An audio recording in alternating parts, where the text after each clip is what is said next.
గతంలో అక్రమ కేసులతో సురేష్ని జైల్లో ఉంచారని వైసీపీ నేత అంబటి రాంబాబు ఆగ్రహం వ్యక్తం చేశారు. కూటమి పాలన తొలి రోజుల్లో 2 సార్లు జైలుకు పంపించారని తెలిపారు. ఇలా వైసీపీ నాయకులు చాలా మందిని జైల్లో ఉంచుతారని మండిపడ్డారు. జైలు నుంచి విడుదలయ్యాక మాజీ ఎంపీ నందిగం సురేష్ను వైసీపీ నేతలు అంబటి రాంబాబు, నూరి ఫాతిమా పరామర్శించారు. తన ఆరోగ్యం బాగా లేకపోయినా అక్రమ కేసులు పెట్టి జైల్లో ఉంచాలని చూస్తున్నారని నందిగం సురేష్ అన్నారు. తన మరణం వరకు జగన్ వెంట నడుస్తారన్నారు. పాలన గాలి కుదిలేసి కక్షపూరితంగా వ్యవహరిస్తున్నారని ఫైర్ అయ్యారు. విడుదల కావటం జరిగింది. ఇంతకు ముందు కూడా సుమారుగా 145 రోజుల పాటు ఇదే కారాగారంలో ఉండటం జరిగింది.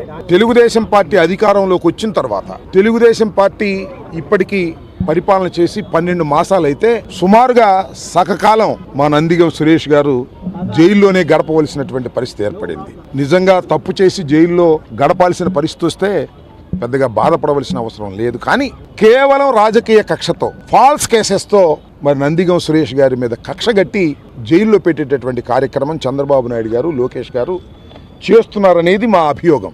చంద్రబాబు నాయుడు గారి సుపరిపాలనకు తొలి అడుగంట. ఈ తొలి అడుగులో 2 సార్లు జైలుకి వెళ్ళాడు మా సురేష్ గారు. ఈ తొలి అడుగులో ఇక్కడికి సుమారుగా 15 సార్లు వచ్చాను నేను ఎవరినైనా రిసీవ్ చేసుకోవడానికి. అందరూ ఎవరు?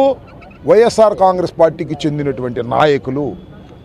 ఫాల్స్ కేసెస్ పెట్టి కారాగారంలో బంధించి భయపెట్టాలనేటువంటి ప్రయత్నం చంద్రబాబు నాయుడు గారి సుపరిపాలనలో జరుగుతున్నది. ఎప్పుడు లేదు ఇది. మన ఆరోగ్యం బాగున్నా బాగోకపోయినా వాళ్ళ పగ ముఖ్యం కాబట్టి వాళ్ళ అందులో భాగంగా అదే దినచర్యలా కొనసాగిస్తూ ఉన్నారు. నేను ఒకటే చెప్పదలుచుకున్నా, పైన దేవుడు ఉన్నాడు, అన్నీ ఆయన చూస్తూ ఉన్నాడు.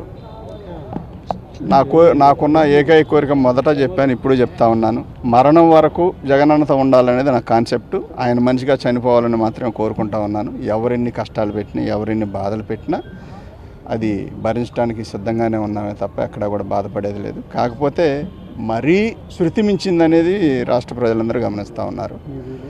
ఈ పాలన అనేది పూర్తిగా వదిలేసి కక్ష తీర్చుకోవడమే ముఖ్యాంశంగా పనిచేస్తూ ఉన్నారు. కాబట్టి నేను మళ్ళీ చెప్తా ఉన్నా, దేవుడు చూసుకుంటాడు, దేవుడు చూస్తాడు.